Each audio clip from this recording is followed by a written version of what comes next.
Hello po, may tanggap po tayo rito na Samsung S23 Ultra. Ang issue po nito ay green line sa gitna. Ayan po, makikita naman po sa video. Subukan po natin na ma-repair na hindi pinapalitan ng LCD.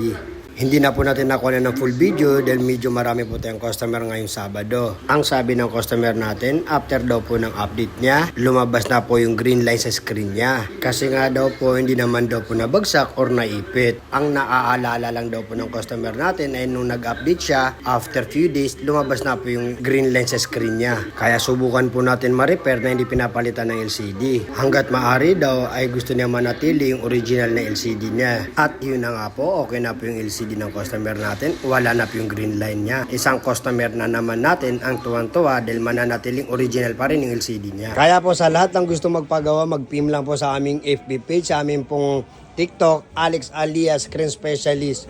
Mas maganda po mga boss kung mas maaga po kayo makapunta dahil medyo marami po tayong pila.